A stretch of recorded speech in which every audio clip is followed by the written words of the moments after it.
Bon voilà, vous avez pu le constater bien sûr aujourd'hui, ou plutôt ceux sur la petite vidéo aujourd'hui. Lionel Messi a donc bien signé au Paris Saint-Germain. Alors après il s'est exprimé par rapport au PSG, etc. etc. D'ailleurs je vous invite à aller voir la fameuse vidéo où j'ai expliqué clairement pourquoi c'était une bonne ou une mauvaise chose de voir Lionel Messi porter le maillot du Paris Saint-Germain. Donc voilà, vous avez les bons et les mauvais côtés. Et ma conclusion par rapport à ça. Mais là, on va parler football finalement parce que ça, on va dire, c'est bien beau de parler d'argent, c'est bien beau de parler de qualité, de défauts et tout ce que tu veux. Mais à un moment donné, il y a un truc qui s'appelle les compositions d'équipe et ça, tu peux pas tester. Et donc voilà un petit peu mon idée par rapport à ça. Donc on va continuer. Donc ce que j'ai fait entre guillemets quatre grosses compositions d'équipe qui me semblaient les plus adéquates pour faire jouer Lionel Messi. Ça ne veut pas dire que ces compositions d'équipe seront celles que choisira Mauricio Pochettino, mais en tout cas, ce sont les compositions d'équipe que j'ai, on va dire, opté pour ça. Voilà, c'est aussi simple que ça. Donc, bien évidemment, alors, j'ai pas choisi le. Donc, vous voyez les compositions d'équipe que j'ai mises en place. Vous me dites ce que vous en pensez. Après, il y en a certaines que j'ai peut-être oubliées, d'autres que j'y ai pas pensé. En tout cas, tout ce que je peux vous dire, c'est que, bien sûr, la balle est dans votre camp. À vous, bien sûr, de me dire si cette composition d'équipe, vous l'auriez choisie ou non. Donc, maintenant, avant de commencer, donc on va commencer par décrire, bien sûr, les joueurs que j'ai choisis. Alors, pourquoi je parle des joueurs? Parce que, vous l'avez forcément compris, les joueurs vont, bien sûr, faire partie de la composition d'équipe. Alors, pour éviter d'avoir quelques malentendus de quoi que ce soit, je précise, et ça c'est quelque chose que je vais être clair, euh, comment vous expliquer? Je veux pas qu'on puisse me dire, ah, vous avez eu un petit effet spécial, c'est très mignon. Pour information, il n'y aura que les joueurs titulaires, c'est-à-dire que vous n'aurez pas de joueurs dont on ne sait pas trop ce qu'il en est, etc., etc. Donc clairement, vous allez avoir les principaux que je vais choisir. Alors, il y en aura peut-être d'autres. Dites-moi d'ailleurs ceux que j'ai pas choisis que vous auriez voulu que ce soit mis. Mais voilà un petit peu. Donc au niveau des gardiens, on voit donc Gianluigi Donnarumma et bien sûr Keylor Navas. Alors ces deux-là, clairement, vont toujours un petit peu les lier ensemble parce que les deux sont très bons. Donc j'ai pas de problème particulier par rapport à ça. Ensuite, vous avez donc les 5 défenseurs que j'ai choisis. Donc dans le secteur défensif, je ne parle pas de l'aspect central, avec 3 défenseurs centraux, Sergio Ramos, Presnel Kipembe et Marquinhos. Et enfin, sur les côtés, vous avez Achraf Hakimi et Juan Bernat. Ensuite, vous avez au milieu de terrain, j'en ai opté pour 3. Alors certes, on pourra citer aussi Idrissa Gueye, on pourra citer Danilo Pereira, on aurait pu citer Rafinha, on aurait pu citer plein d'autres. Mais voilà, vous avez Jorginho Wijnaldum, recrue du Paris Saint-Germain. Vous avez Marco Verratti et enfin Leandro Paredes que j'ai choisi pour ces 3 au milieu de terrain. Je précise encore une fois que ça ne veut pas. De toute façon, vous avez vu à peu près le compte. Si je vous donne les attaquants en plus, vous vous rendez compte qu'on n'a pas le compte. Il y a trop de joueurs. Mais l'objectif, vous l'avez forcément compris, c'est que Kylian Mbappé, Lionel Messi, Mauro Icardi, André Di Maria et Neymar ne vont pas jouer tous ensemble. Ce sont des compositions d'équipe avec ce qu'il en est. Bon, on va commencer avec la première composition d'équipe qui est donc. Attendez, j'ai baissé un peu le son parce que le son est un poil fort. Voilà, parce que c'est bien gentil, mais si j'entends pas ce que je dis, ça va être un peu chiant. Donc, on va commencer tout de suite avec le premier. Alors, à chaque fois, vous aurez la photo de Lionel Messi. C'est assez simple, puisque Lionel Messi, vous l'avez forcément compris, est forcément titulaire. Hein. Je me suis pas dit, on va pas mettre Lionel Messi. Si vous voulez faire une composition d'équipe avec Lionel Messi, vous êtes obligé de mettre Lionel Messi. Ce qui est relativement assez logique. Donc, vous avez d'abord, comme vous l'avez compris, alors je mets toujours les deux. C'est pas la peine d'être surpris. Voilà. Alors, ceux qui sont pro Navas, vous mettrez Navas. Ceux qui mettront Donnarumma, vous mettez Donnarumma. C'est votre problème, c'est pas le mien. Donc ensuite vous avez donc un système à 4 avec donc Juan Bernat, Presnel Kipembe, Sergio Ramos et Achraf Hakimi. Marquinhos qui prendra à ce moment-là le rôle de sentinelle comme il avait pu faire avec Thomas Tuchel, avec Marco Verratti et Jorginho Wijnaldum. Et enfin les deux de devant, Neymar qui serait sur le côté gauche et Kylian Mbappé qui serait donc en pointe. Alors bien évidemment vous pouvez aussi donc voilà un petit peu, donc bien évidemment, on pouvait vous dire que peut-être qu'il y aura Mauro Icardi, tout ça, mais pour l'instant, voilà ce qu'il en est. Au niveau, donc, des qualités, on va commencer tout de suite. Donc, je vais faire ma petite palette. Voilà, j'ai trouvé un petit moyen de faire une petite palette. Donc, je vais faire stylo bille, voilà. Donc, qu'est-ce qu'on a comme chose qui pourrait être intéressante? Déjà, vous avez Marquinhos qui est au-dessus, donc il peut faire un peu ce que faisait Thiago Motta, c'est-à-dire que si vous avez Presnel Kimpembe qui fait ça, ou Sergio Ramos qui fait ça, bah vous avez Marquinhos qui pourrait subir le compte, clairement. Mais il va y avoir aussi un petit défaut, et vous allez comprendre très vite pourquoi je dis ça. Supprimer les côtes, voilà. Et puis, bah, il y a ça aussi, et pour information, ça peut sortir justement, ça peut partir en 5-2-3, clairement, si vous sentez que votre équipe est un peu en difficulté. Bien évidemment, si vous faites ça, ça peut poser un gros problème, puisque s'il n'y a personne des deux, il n'y a aucun des deux personnes qui descend, entre Verratti et Jorginho Wijnaldum, ce qui va se passer, c'est que vous allez avoir un système qui va malheureusement se retrouver avec ça au milieu. Voilà, on va pas savoir ce qui va se passer, et je vous le donne en mille, c'est pas bon pour le business par rapport à ça. Donc clairement, on peut avoir un système ambidextre qui permettrait de pouvoir balancer tout ça. Bien évidemment, ce système aussi peut être rétractable dans le sens où Mbappé peut se retrouver ici, clairement, et là à ce moment-là, bah, Messi peut se retrouver devant. Voilà, donc voilà par rapport à ça. Vous allez voir, ça va être très, très explicite, hein, vous inquiétez pas. Donc voilà, qu'est-ce que ça ferait concrètement? Aussi, tiens, troisième point, attendez, je vais vous enlever la flèche, voilà. Donc ça ferait que vous enlèveriez Presnel Kimpembe d'abord, vous mettez donc Marquinhos à sa place, et à ce moment-là, vous mettez Jorginho Wijnaldum qui se trouverait donc en tant que sentinelle, parce qu'il a un gros volume de jeu et justement il a une bonne qualité technique, et Leandro Paredes prendrait donc sa place, ce qui ferait donc un système entre 4-3-3 malgré tout. Pareil, comme je vous l'ai expliqué, vous pouvez aussi mettre Lionel Messi en pointe et Kylian Mbappé ici. Alors, mettre ce système-là, malgré tout, comporte un gros problème. Donc déjà, j'ai pris le premier point, c'est ici. C'est-à-dire que, comme je vous l'ai expliqué notamment, si Marquinhos a tendance à trop revenir ici, ce qui va se passer, c'est que vous risquez d'avoir... Donc là, attendez, je vais vous refaire le système, voilà, tel qu'il est. Si ce système, il est tel qu'il est, donc je vais reprendre le carré, je vais vous le faire. Attendez, je vais faire un gros surligneur, comme ça c'est réglé. Si vous avez... Alors par contre, c'est génial de mettre ça sur du jaune. Attendez, je vais mettre une couleur de l'encre. Je vais mettre du noir, voilà. Si vous avez clairement un système avec un joueur qui doit utiliser ce système de jeu-là, et que vous avez concrètement ce joueur qui passe son temps à faire ça, bah au bout d'un moment, bah là vous avez un problème.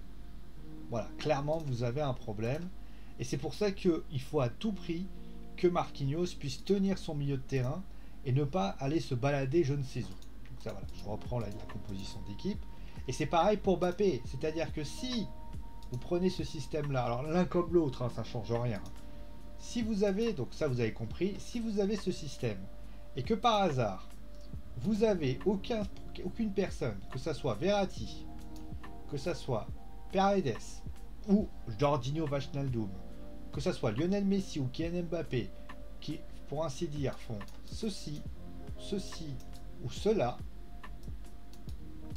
ce qui va se passer, c'est que là, vous allez avoir un je me fais plaisir en live et je vais te gangbang comme pas possible. Voilà. Donc clairement, ça c'est la première possibilité. Ensuite, la deuxième possibilité, c'est tout simplement sur les côtés. Alors les côtés, c'est plus particulier, c'est à la volonté de ceux qui seront sur les côtés. Comme vous avez pu le constater, j'avais Messi sur le côté droit. C'est-à-dire que concrètement, si les deux de devant ne défendent pas, en Ligue 1 ça peut peut-être passer, mais en Ligue des Champions, vous pouvez vous retrouver avec un problème, c'est que vous pouvez avoir un système comme ça. Donc l'idée peut-être sera peut-être de mettre Kylian Mbappé à droite, mais à ce moment-là, Lionel Messi serait un faux numéro 9 et déciderait donc de faire bouger cela. Voilà. Ensuite, donc, deuxième composition d'équipe. Alors là, on va partir sur une composition d'équipe en 5-3-2, 3-5-2. Vous en souvenez, hein, Mauricio Pochettino d'ailleurs avait des rumeurs dessus. Donc, Keylor Navas, ok. Ensuite, vous avez une défense à 5 qui vous est proposée. Alors là, la défense à 5 avec une défense basse. Alors clairement, vous pouvez mettre Juan Bernat et Achraf Hakimi un peu plus haut, hein, clairement.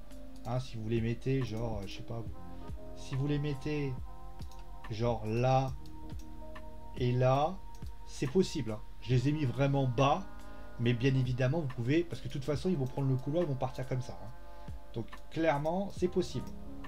D'accord? Donc, soyez pas surpris, c'est possible, il n'y a pas de problème par rapport à ça. Donc voilà. Ensuite, vous avez au milieu de terrain deux joueurs qui seront Marco Verratti et Georginio Wijnaldum. Et enfin, donc, vous avez Neymar qui sera lui, on va dire, fera la transition entre le milieu de terrain et les attaquants. Messi, lui, serait positionné aux côtés de Kylian Mbappé et qui serait donc soit un remiseur et serait donc là pour faire bouger le joueur français. Alors, qu'est-ce qu'il a comme défaut cette composition d'équipe? Alors, la composition d'équipe en lui-même, ce qu'il fait, c'est que comme vous pouvez constater, j'ai même pris un propos, c'est qu'il y a beaucoup de concentration au niveau du côté, donc au niveau de l'axe. Mais ce qui va se passer, c'est que sur les côtés, ça va devenir un problème. Pourquoi? Parce que Bernat et Hakimi vont se retrouver tout seuls. Donc si jamais ça monte un peu trop et que par hasard ça prend, ça peut partir dans des centres, des boulevards assez incessants. Et puis il y a une deuxième spécificité aussi, c'est-à-dire que la question que je me pose, c'est est-ce que Messi et Mbappé peuvent, on va dire, jouer dans cette position-là? Je m'explique. Je vais vous donner une petite palette, voilà, le petit feutre. Si vous avez Mbappé qui joue beaucoup dans l'accélération et que Messi est plus dans un côté un peu dribbleur, et que Neymar aime bien partir et faire des dribbles, ce qui va se passer, c'est que si soit Neymar va partir du principe qu'il va donner à ses coéquipiers, chose que parfois il n'a pas fait l'année dernière, ou pire que ça, si jamais vous avez deux joueurs qui ont à peu près, je dis pas le même profil, parce que Neymar enfin, les trois n'ont pas le même profil, mais si Messi, pour ainsi dire, il veut tout le temps marquer, que Mbappé veut tout le temps marquer, au final ils vont se marcher dessus. Et là ça va quand même poser un petit problème, donc il va falloir trouver une solution. Donc soit, après la grande qualité aussi, hein, clairement, c'est que s'il y en a un qui commence à partir dans l'axe, par exemple, vous pouvez avoir un Neymar qui... En fait, ça peut permuter aussi. Genre, par exemple, vous avez un Mbappé qui va beaucoup être concentré sur ce côté-ci. Vous avez un Messi qui peut être concentré sur ce côté-ci, par exemple, pour ainsi dire, quand il y a besoin. Et concrètement, faire un 5-3-2 avec un Neymar qui sera plus là pour essayer de d'étirer le bloc et permettre notamment à ce que Bernat, parce que Bernat va monter plusieurs fois, mais avec un Mbappé qui pourrait faire de la remise, etc. etc. C'est pas le système que j'aime le plus, le 5-3, le 3-5-2, mais concrètement, c'est un système qui est quand même assez sympa et qui peut apporter quelque chose, mais bien évidemment par rapport à ça. Ensuite, on a donc un autre système qui est proposé. Attendez, je crois que j'ai le même système qui est proposé. Bon, attendez. Alors, vous savez quoi? Attendez, on va faire ça très vite. Voilà. Mais je l'ai oublié de l'enlever, hein, vous inquiétez pas. Voilà, donc vous avez maintenant le troisième système, qui est donc un système basé sur un 4-2-3-1. Donc avec tout simplement Bernat, Ramos, Kipembe. Donc là on est vraiment sur un système à 4 avec Kipembe qui serait désormais remplaçant, Verratti et Wijnaldum qui joueraient donc ici. Et ensuite vous avez donc, je vous le donne en mille, Neymar qui partirait à gauche, Di Maria qui serait à droite et enfin Mbappé qui reprendrait son rôle dans l'axe. Alors pour cette spécificité là, c'est vrai que le 4-2-3-1 est quand même le secteur préféré de Mauricio Pochettino. Il permettrait à Messi d'être plus loin du but, résultat de partir un peu plus dans la profondeur. Il permettrait également parfois à partir dans un 4-4-2 où Messi et Mbappé seraient plus dans l'axe, où Messi serait plus une sorte d'attaquant en pivot capable de faire ça, mais également de pouvoir prouver de partir vers les buts. Donc voilà. Il y a une possibilité aussi, c'est que concrètement ici, il y aurait une vraie concentration au milieu de terrain, c'est que le PSG, comme le 4-3-3, pourrait s'appuyer sur un milieu de terrain très dense, et bien évidemment avec un Messi, un Verratti, beaucoup de dribbleurs, pourrait avoir le contrôle du ballon, chose qu'ils aimeraient. Bien évidemment, il faut que quand dans l'aspect défensif il y a le cas, que Messi fasse le pressing avec Mbappé pour bien sûr être très violent par rapport à ça. Mais il y a aussi un autre point, vous pouvez imaginer aussi, de toute façon, bon les latéraux vous avez compris, on peut aussi imaginer par exemple faire un système très simple, c'est que on enlève Di Maria, on met tout simplement, ah merde je l'ai mis, bon vous voyez pas mais c'est pas grave, Mbappé donc serait sur le côté droit et vous avez ici Icardi qui jouerait donc dans l'axe. Et à ce moment-là, eh bien vous aurez un système basé sur un système tout à fait simple, c'est que vous auriez Neymar, particulièrement ce système-là pour moi il est assez bancal, pourquoi? parce que Mbappé, Neymar, est-ce que je peux, elle est où la petite palette, elle est où? Il n'y a pas grand chose. Vous avez des joueurs qui font ça et vous avez des joueurs qui font ça. On est bien d'accord. Et le problème, c'est que faire ça et ça, bah, est-ce que Messi, Icardi, ça va marcher, etc. Donc il y a pas mal de parts d'ombre par rapport à ça et on ne sait pas justement ce qui pourrait arriver. Voilà. Et enfin, le dernier, donc la dernière composition d'équipe, c'est tout simplement le 3-4-3. J'ai voulu prendre des compositions assez exotiques. Bon, j'ai même pas, alors voilà, j'ai mis Navas, tout ça. Vous avez donc un système encore à 3, donc Kipembe, Ramos et Marquinhos. Là, vous auriez un système 4 joueurs, donc j'ai mis donc qui serait un peu milieu gauche avec un piston clairement, donc qui aurait pour objectif, enfin la petite flèche, de faire ceci et de faire cela. Donc voilà, ça serait quand même compliqué pour lui, mais voilà. Ensuite, Hakimi, attendez, je vais vous trouver le truc, voilà, ferait pareil. Voilà. Et concrètement, les trois de devant seraient plus centrés. Et donc, on aurait le système en fait où vous auriez un 3-4-3 où Neymar serait derrière. Alors, il y a deux petites sections. La deuxième est quand même un peu plus bancale, mais bon. Vous avez Neymar qui serait juste derrière Mbappé et Messi. Donc, on se retrouverait justement à la possibilité de la complémentarité, etc. etc. Donc, voilà. Donc, ce serait vraiment l'énigme, ce serait ici. Pourquoi? Parce qu'on ne sait pas concrètement. Et là, clairement, voilà les deux côtés. Pourquoi? Parce que si vous n'avez pas une conquête du milieu de terrain, clairement, vous vous faites bouffer. Parce que c'est pas les trois de derrière qui vont gérer. Là, ils vont devoir gérer les côtés. Et en fait, pourquoi je dis ça aussi, c'est parce que si par hasard, vous avez les latéraux qui se prennent l'eau, si Wijnaldum part sur les côtés, mais voilà, et Neymar, on ne sait pas s'il défend. Il y a une possibilité aussi, donc là, je vais vous la montrer au stylo. Voilà, on va prendre le stylo. Là, l'idée principale aussi qu'on pourrait faire, c'est de mettre Mbappé ici, donc dans l'axe. Neymar pourrait jouer ici. Et Messi, bah, on va dire, il pourrait jouer genre à peu près ici. Ce qui ferait, donc, si je traduis, donc je vais le faire ici par exemple, Neymar, Messi et Mbappé. Voilà. Donc ça ferait que les latéraux pourront toujours partir en avant. Sauf que là, vous auriez un milieu de terrain très, on va dire une attaque très concentrée dans l'axe, qui aurait pour but de bloquer l'axe, etc., etc. Mais là, bien évidemment, les latéraux, par contre, des adverses, bah là, ça va être compliqué. Donc, il va falloir faire le pressing là-dessus. Donc là, clairement, ça va demander un bloc qui sera toujours monté par rapport à ça. Bon, maintenant, voilà, on a donc toutes les compositions d'équipe qui ont été proposées. Laquelle me semble la plus judicieuse, vous me direz. Moi, je verrais bien le 4-2-3-1. Je suis plutôt fan. De toute façon, je suis toujours un grand fan du 4-2-3-1. Parce que je pense que le 4-2-3-1 permettrait à Messi d'être déjà, on va dire, dans l'axe.